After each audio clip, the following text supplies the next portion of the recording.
Glad to be with all of y'all today. And what I want to do is help you to be able to identify what might be 20 years from now so that you're even better prepared to have the production system in place that would capitalize on whatever opportunities might exist then, and also maybe to overcome some of the challenges that we may see in front of us. So throughout these slides, just know what we're working towards is being able to, as best we can, and though it's going to be a cloudy picture of what the future is going to be, as best we can, try to figure out what might be successful in your unique situations. Because every one of these ranches is different, we know.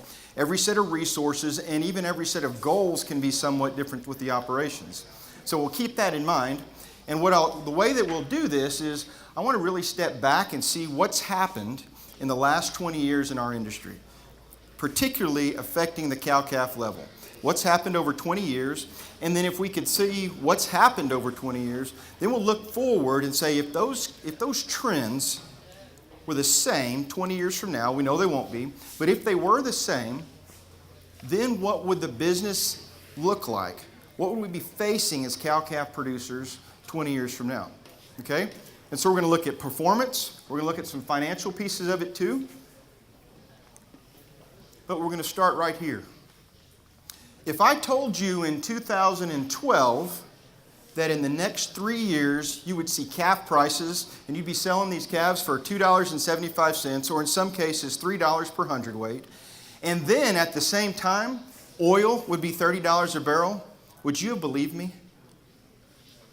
You should all be shaking your heads no, because I wouldn't have believed me either. We don't know what's in front of us. We're not going to know. And there's going to be variations like that in front of us again, probably. But what we can do is we can look at some of the trends that exist, right? We can't predict the future, but we can identify some of the trends that might influence our business. Let me give you some examples. We all agree that the world population is going to grow between now and 2037, right? Food demand is going to increase if world population grows. We're all pretty okay with that, right? So that's a trend we can expect to continue forward.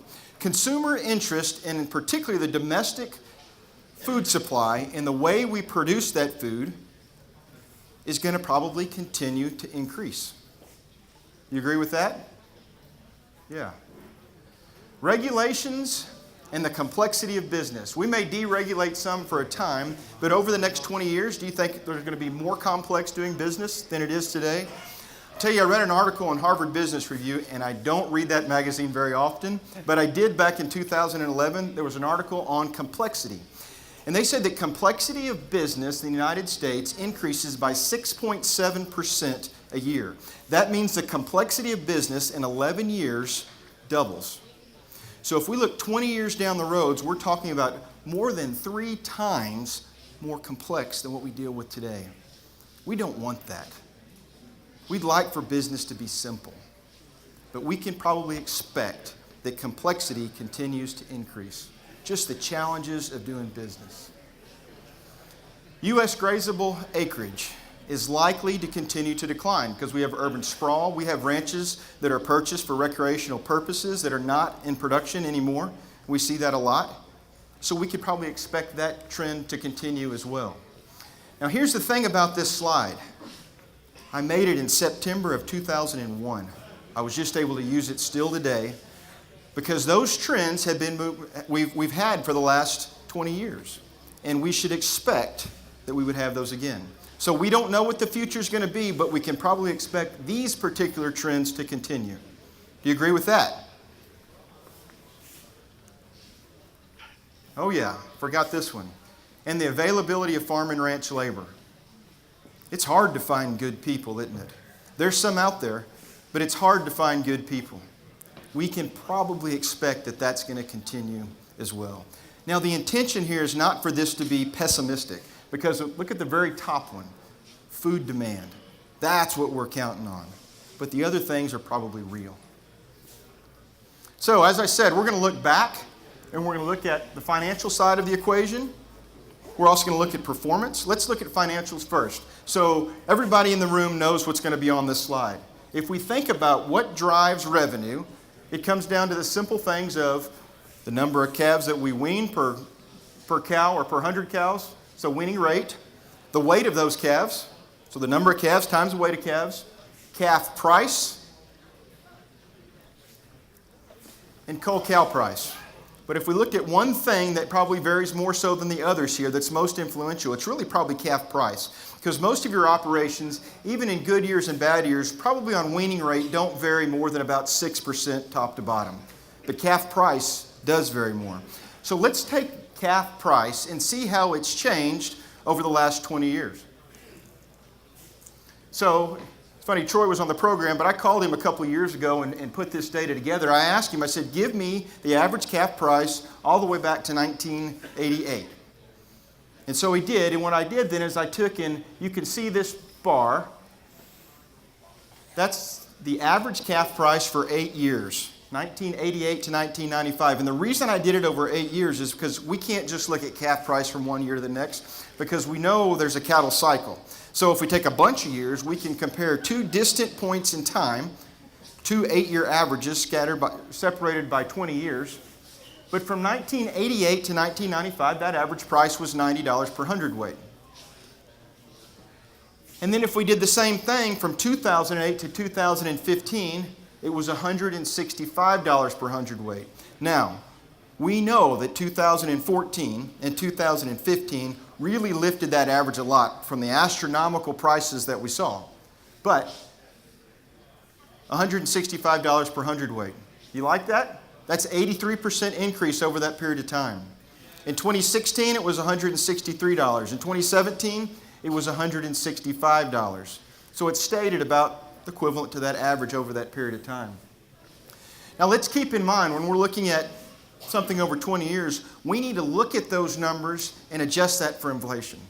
What does it really mean in today's dollars? So the real value is an 18% increase in calf price above inflation. So we've got to be happy about that. Calf price has increased at a faster rate than inflation, so that's good. So what I want you to do is keep this 18% in mind, because now we're going to go back and instead of the revenue side of what changed over the last 20 years, let's then look at the cost side. And I want to start by doing this by looking at the cost as a pie. Okay, and if we're going to think about where could we make change, how could we prepare for the future the best, we need to know what matters the most. So this pie chart shows you some data from 2012 to 2016 that comes from the Southwest Standardized Performance Analysis database. That means that this is from a group of ranches for those years that were in Texas, Oklahoma, and New Mexico. Pretty well represents the average of what might be around here. Okay? And if you look at the top of this graph, there's a whole bunch of smaller slices to this pie. And I'm not telling you that those slices aren't important, because collectively they're very important. But if you want to think about trying to find leverage, places in your production system or areas that could make the most change for your benefit, let's look at those things that contribute the most. Labor, 12%. Purchased feed, 16%. And depreciation, this is the one you really need to pay attention to because it's often a very hidden cost. It's 24%. I'll tell you in this database, the average cost per cow was $938. So that puts depreciation for those ranches, and we're talking about thousands and thousands of cows represented here in multiple ranches. But that means depreciation per cow was over $200. Now I want to explain something. If you notice on the cattle facts data that you saw earlier, it said cash cost per cow. And those numbers were hundreds of dollars in the black in general in a lot of cases. But in cattle facts will tell you this, but that value does not include depreciation. And depreciation is a real cost. It is a real cost, okay? And so when you include depreciation, don't forget about those things that you purchase that are going to be depreciating over time. It does cost you money. So then, moving forward, how can we see what's changed over time that affected this cost side of the equation over 20 years? So I tried to find some proxies, some things we could track over time. So as I looked at it, I thought one thing in particular is energy spans cost. whatever business we're in. As energy goes up, costs go up because it takes energy to build things, to transport things.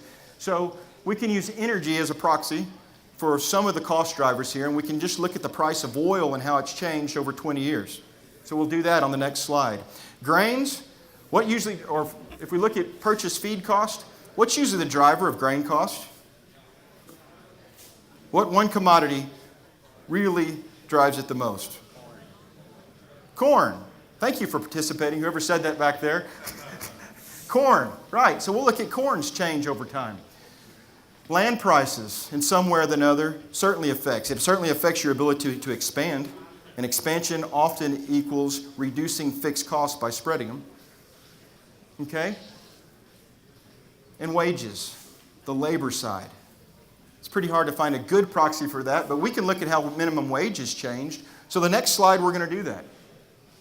I went back and said, okay, well, we don't want to use 1 year's time because of variations from year to year. So let's use two 3-year periods separated by 20 years. So if we looked at what corn cost per bushel on an average of 1993 to 1995, $2.40. Oil averaged $18 a barrel back then. I almost can't even remember that. $18 a barrel. Ag land, now this is ag land across the whole United States. So we're talking about farm ground or pasture ground in Florida, averaged with farm ground or pasture ground south of Fort Stockton compared to Washington State. But it's a good value that we can see what happened in the United States over time. $793. Minimum wage was $4.20 per hour, and the dollar at that time was worth $1. So let's move forward 20 years.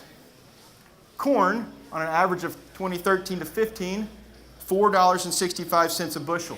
That's a 24% inflation-adjusted increase. Oil, from $18 to $80 per barrel, 184%. That's after inflation adjustment during that time. Ag land, $793, all the way up to $2,900, 134%. Minimum wage didn't increase that much, from $4.25 to $7.25. But think about our last presidential election. Think about how much support there was for raising minimum wage across the United States. Some states are over $10 right now, okay? But over this period of time, it didn't change much. But it also took $1.56 to buy the same amount of goods as $1 did 20 years prior. All right, let's look at this graphically. So you can see, particularly oil and land increased a lot over the past 2 decades. Now, don't undervalue the importance of corn, because feed cost was the second highest expenditure, right? And don't undervalue labor. It was third. And I will tell you right now, that, I think, is probably the bigger issue for our future in ag, labor. So hold on to this, because we're going to come back to this graph in a little bit, and we're going to extend those lines and see what would happen if those extended and history repeated itself. But before we do that, let's see what's happened from a performance standpoint. Do we still have the same cows we had 20 years ago? In the seed stock sector, we know if this is where genetic change starts, we've had some change. We've had some progress. We've got these data-driven tools for selections that are really enabling us to look inside a cow and see what she is genetically, or a bull and see what he is genetically. And so we can use them appropriately. We've got these genomically enhanced EPDs that really help our accuracy in using these younger, unproven sires. There's a lot of great things. And what that's turned into, in part, is if we just looked at one particular trait as an example, okay? There's a lot of them. And the reason I use Charolais and Angus here is because I could get the data really easily off the web. And so I tracked, for 20 years, adjusted weaning weight so we could develop a trend. And whether it was for Charolais or for Angus or just about any other breed that you could think of, there was a 30 to 50 pound increase in adjusted weaning weight over that time period. Does that surprise anybody? No, that's pretty much what that makes sense. We've seen that happen. We've seen cattle get a little bit bigger during that time. So the question is, if we have seen progress, how does that progress or how does that change translate from the seed stock suppliers who have done a really, really good job to the commercial producers that are producing the vast, vast majority of the beef that's consumed? I'll tell you one thing that has improved, and we're not going to talk about it because it's at the cow-calf level. I'm not going to spend much time on it, is what percentage of cattle do we grade choice now? 75 to 80%. Where were we 20 years ago? Probably in the 60s, right? Low 60s even. We've made a lot of change in selecting for some of those highly heritable traits. And we can't forget that. And that's a lot of good management that has caused that too, because anytime we see the expression of a trait, it's the genetics and it's the environment. Environment includes management. So we've seen some good things, but how is that translated to the commercial cow-calf producer? Let's look at that. So we took the same SPA database. I asked my good friend Stan Beavers to go back and give me some data from 20 years ago, and I averaged 3 years again. And here's some values he gave, and this is the Southwest, so Texas, New Mexico, and Oklahoma. Back then, there's 64,000 cows and 30 or 40 ranches represented here. So these are some bigger operations in general. Pregnancy rate 89%, weaning rate 84%, weaning weight 525 pounds. In pounds weaned per cow exposed, the best measure of productivity of your cow herd, 439 pounds. Now, those numbers look rational. There's some of you that are weaning a lot bigger calves than that. There's some of you that are probably weaning a little smaller calves than that. But that's what the numbers showed then. What do you think it looks like when we move 20 years forward? In 2013 to 15, there's still 12,000 cows represented in this data set. But there was ultimately no change in weaning weight and no change in pounds of calf weaned per cow exposed. I looked at this data and I checked the math on it and I was mad. That's disappointing, isn't it, a little bit? We shouldn't be disappointed by it. That's the reality of it. This is the best data of this kind that we have for this part of the world. But it says that we really haven't become more efficient in at least producing pounds. Doesn't say anything on the cost side, but at least producing pounds over that 20-year period. So I decided I've got to find more data. There's bound to be something else. And there is. If we go north, in North Dakota, they've got a program called the CHAPS program. Same SPA analysis, same way they calculate these things. And so although I couldn't find a 20-year spread, I could find 5-year groups of data that were separated by 17 years, and mostly we just want to see the trend. And so up north, now we expect in North Dakota that those cattle are going to be a little bit more productive because they're in a different, a better environment, you might say. So among those herds, there are also little smaller herds than we might see down here too in some point. But pregnancy rate 93, weaning rate 89. Calves are a little heavier at 557. Pounds weaned per cow exposed, 490 pounds. Pretty reasonable if you've been in that part of the world. Pretty accurate, I think. So what does it look like 17 years later? 1% increase in pregnancy rate. 1% increase in weaning rate. Is that significant? It probably really isn't. 495 versus 490 pounds weaned per cow exposed. So now we have data from way up north, the best data we can find. And this is a bunch of cows. 100,000 cows and 88,000 cows more recently. That's good data. But it tells us the same story. And the story is even though we've made a lot of progress in the seed stock sector, we really haven't changed productivity of the cow herd very much over that time. And that's still disturbing to me some. And maybe it is to you. Now, granted, there are people that, again, that produce at a higher level than this. But this is what the average showed us during those both periods of time. So what do we do with that information? I think we have to ask the question is, why is there no change in performance? Why do we not see a change in reproductive performance? I think part of the answer to that, Dr. Perry showed us in one of those slides. What was it? At 70%, 70%, 70%, and 70% equaled. If you did everything at 70%, you had a 24% calf crop, weaned. Man, you think about that, and you think about weaning an 85% calf crop, it doesn't sound so bad anymore, does it? But there are some things that we simply will not be able to control. There's going to be some loss that we can't cost effectively control. And if we accept that, then we have to ask the question, have we already optimized? If we're weaning calves at a weaning rate of 85%, pregnancy rates around 90% or so, have we already optimized such that, yeah, we may be able to get more performance, but it may not be cost effective to do it. We can get them to breed up higher than 90%, right? It may just cost us a lot to do it, and so we choose not to. This may just be the optimum level, and we've experienced that from good management even 2 decades ago. So as you think about that, what type of productivity would you expect 20 years from now? It may not be a whole lot of change in terms of reproductive performance just because there's not that much left to gain, and the cost of gaining it may be too high. I'm not saying don't worry about reproductive performance, because that is absolutely not what I'm talking about. We're talking about the marginal value of improving that further. So then we got to think of what are we left with? If we're already optimized, how are we going to make things better? That's a good question. And you can only answer that at the individual ranch level. So then let's go ahead and look forward. And I'll tell you this. This is my opinion. If we ask the question, though, what's more important?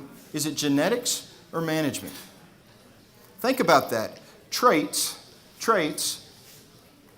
we look at the heritability of traits, which is the ability for a trait to be passed on from one generation to the next. The most highly heritable traits are only about 50%. And the really important ones, the reproductive traits, 10 to 15% heritable. They're not passed on very well. Now, we keep them in an environment that's very controlled, and we see the differences in genetics that may express. But it's the management side, regardless of the trait, that has a bigger influence than the genetics itself. We want to continue with great genetic improvement, but we've got to balance it, and it's going to take excellent management. Good genetics must be accompanied by great management. The management side may have greater opportunities than further improving genetics. We still want to improve genetics further, but don't overlook great management by just buying really good bulls. Okay? All right, so how much can we cost effectively increase pregnancy rate and weaning rate? It depends. Obviously, there's no universal answer. But if pregnancy rate's below 90%, you may be able to do some work and cost effectively increase that sum. We're talking about especially extensive range production systems. With the marginal cost of increasing weaning rate above 85 to 90%, it may not be the right decision. It's worth penciling, it's worth looking into, but that may not be the whole answer. So figure out where you are on that optimization level. Okay, I told you we were going to come back to this slide, and here we are. And what we want to do now is, again, when I started this, we wanted to create a scenario of what the future might be if history repeated itself.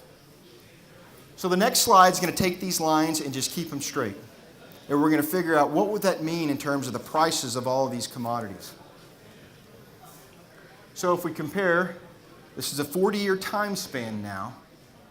Compared to the average of 1993 to 1995, that would put minimum wage 18% higher. And oil at 368% higher. Now the next thing I'm going to show you what that calculation is in terms of the cost per barrel of oil in today's dollars. When I do that, this is not a prediction, it's a calculation, because I'm a cow-calf nutritionist, and if I get to projecting 20-year oil prices out, that's going to be wrong.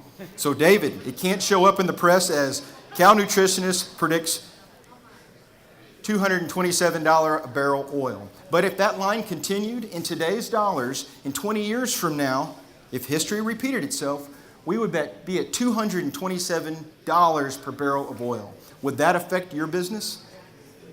You're dang right it would. Ag land, almost $7,000 an acre on average. Corn, $5.77 a bushel. That doesn't sting as much as the top one does because we've been there before. And minimum wage at $7.90 an hour. I'll be the first to tell you that I think some of these estimates, I think we know enough that they're probably going to be wrong. I would say that oil, we have better energy independence now than we ever have. That's probably an overestimate from this nutritionist standpoint, an overestimate on oil price. Just my guess. But I'll also tell you that I think minimum wage is underestimated here, or undercalculated here, and it could be grossly higher than that. This labor issue may again be the biggest one for us in the future, because we've got to compete in agriculture with those easier jobs that are going to pay more, unless we pay more and can keep those people in. Because it's not just the passion for the industry that will keep them in the future when it's such a sweet living and can be so much easier elsewhere at times. Okay. So if oil's $2.27 a barrel, if land's almost $7,000 an acre, if corn's at almost $6 a bushel, and minimum wage is at $7.90 an hour, what would it take in terms of calf price if that's the business environment you're producing in 20 years? What type of calf price would your production system that you have in place now require to maintain your current level of profitability? What do you think it would be? Anybody got a number? Nobody here comes up with a number.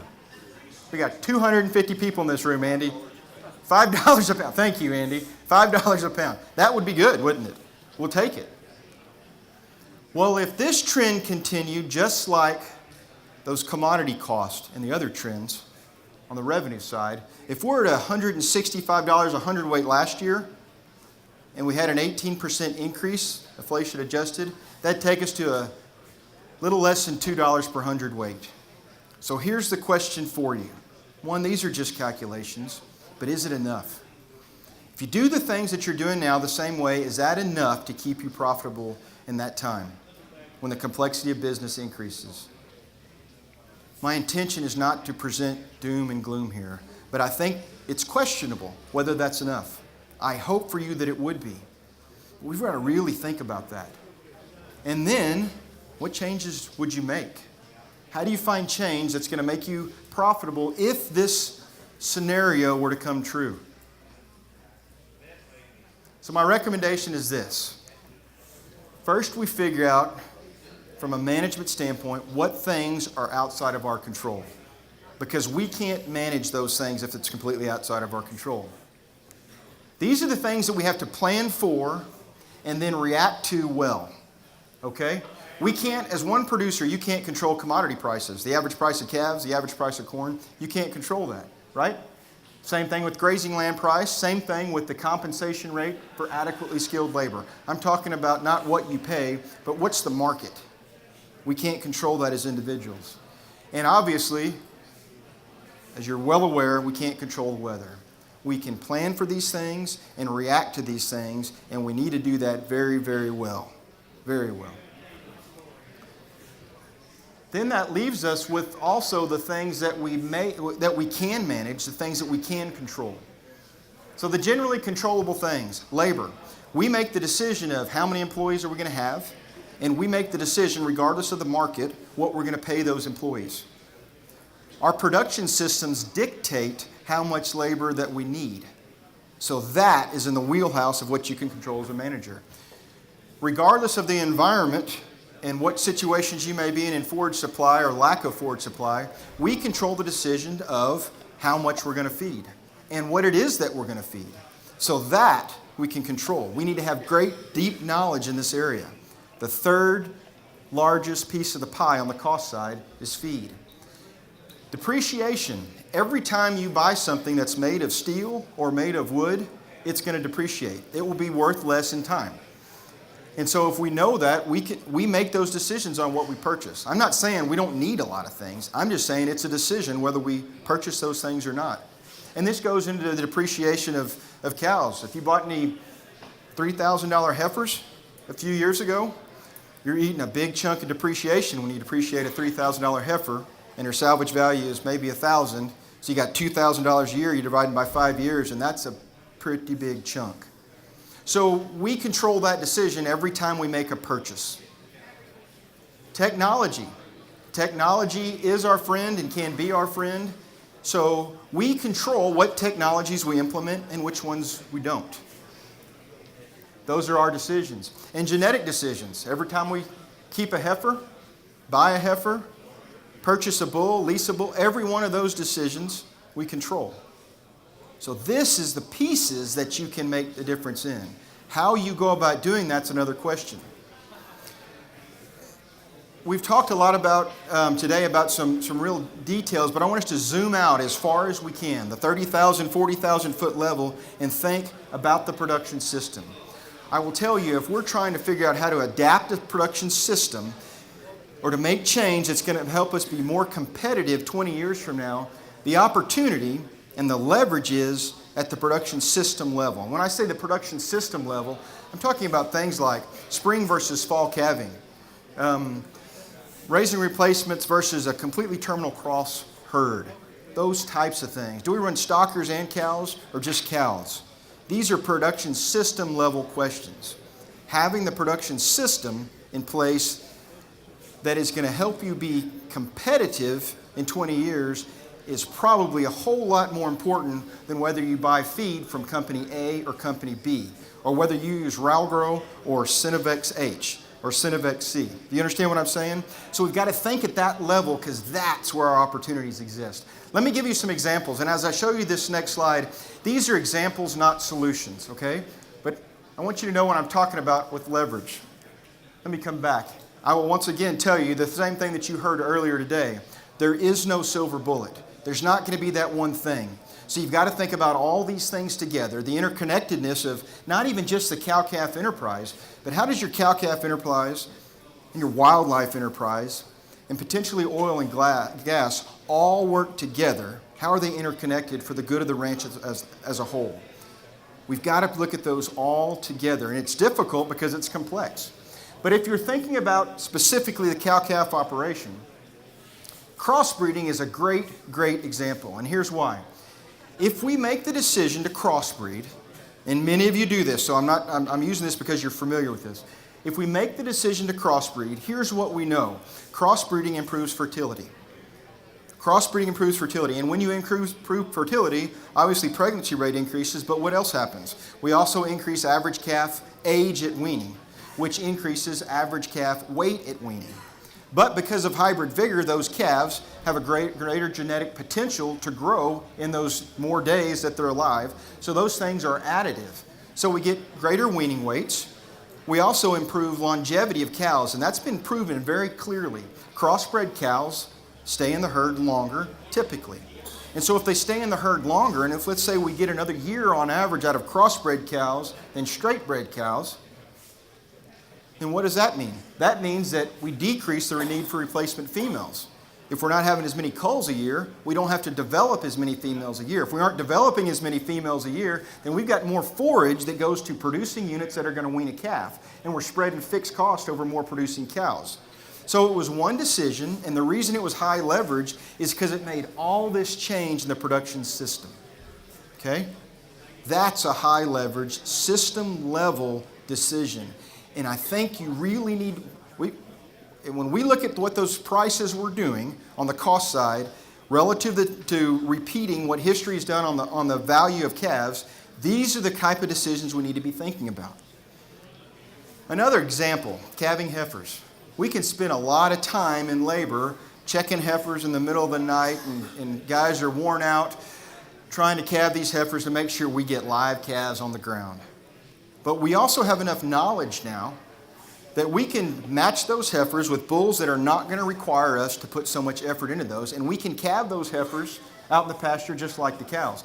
I'm not saying that's the best decision in your operation, but what does that do?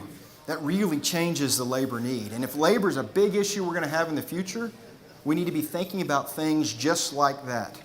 You have to give up a little possibly on the potential of those calves, possibly, but the labor savings may be great. And it can wear people out checking calves for 45 days and checking in the middle of the night. And so we've got to think about what's our labor force going to need and require to stay in the industry in the future.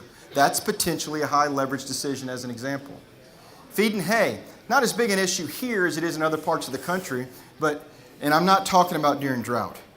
But feed and hay is one of those things that when you decide we're going to feed hay through the winter, not just in snowstorms, but we're going to feed hay in the winter to increase our numbers some, run a few more cows. What does that also mean? That means you've got to store it somewhere.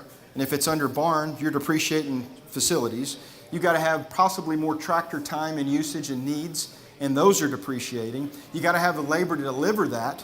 And so that one decision, again, affected a lot of things throughout the production system. That's just another example.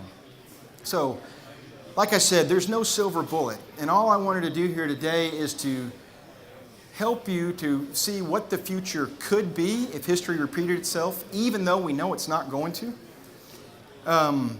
so that maybe you have a better opportunity to be able to start thinking about, more so even, what it's going to take to be successful 20 years from now. Because if you don't start now in making some of those high leverage decisions and changes, it's going to be really hard to adapt to them when the time comes. Oh yeah, and I failed to mention labor, but you could see it spread out through each one of these examples. Labor's a big one. So if you got to run 1,000 cows, do you need 4 employees or 3? As you look into the future, you may be needing to figure out how that production system changes to maybe 3 instead of 4. Just as an example. I'm not telling you it's right for your operation. And I'll leave you with this final thought. I was at a presentation, it may even have been a cattle facts presentation, but Michael Swanson spoke. He's a chief ag economist, or at least he was 5 or 6 years ago when I heard him speak. And he said this, he said, "It's not the well-adapted that will thrive, but the adaptable." Translation of that is, it doesn't really matter what we did that made you successful up to today. A lot of those same things are going to make you successful in the future, but we have to be willing to make the adaptations necessary in the future. If we stick to doing exactly what we're doing today, and we see what's happened with those prices, from calf prices to the cost side of the equation, it's going to be tough. It's going to be tough. So we've got to be willing to adapt. And we need to be willing and able to think through what are those high-level production system changes that could make you more successful. So with that, I'm about wrapped up. One other thing, when I talked to Andy about coming here and speaking, I asked him if he'd let me just briefly mention the King Ranch Institute for Ranch Management, and he said yes, and I won't take long. But I want to tell you what the King Ranch Institute for Ranch Management is. We were created to be a place to train experienced ranch managers to improve their skill set to move into the general manager type of position. We've been in business for 15 years. We've had 35 students come through our program, and we work at the level of making these kind of decisions. Making really good decisions with incomplete information is what we talk about. And I want to tell you, especially those of you in this back corner, when you get down the road a few years and you've gone through your 4-year degree, you've got some ranch management experience, because that's crucial for our program. We want graduate students in our Masters of Science in Ranch Management program to have 5 or 10 years of management experience so that they're ready to think about leading at this level. We train leaders in the ranching industry and work to ensure our hard-earned heritage is not lost. That's our vision statement. We've got 35 alumni that have graduated from the Institute. Those alumni manage now almost 5 million acres of ranch land and wildlife habitat. Over 130,000 cows. So on average, our alumni are managing almost 4,000 cows. And not all of them are even in ranch management, actually managing ranches. Some are in some allied industries. But we provide a service to this industry trying to develop those leaders that are going to really lead our industry in the future. So if any of you here in the room know of someone that you think has the potential to be an exceptional ranch manager and just needs some more, our program's more like an MBA program than what you'd normally find in a College of Agriculture, and I'm interested in talking to those individuals. So with that, Andy, thank you for the opportunity to come. Appreciate it.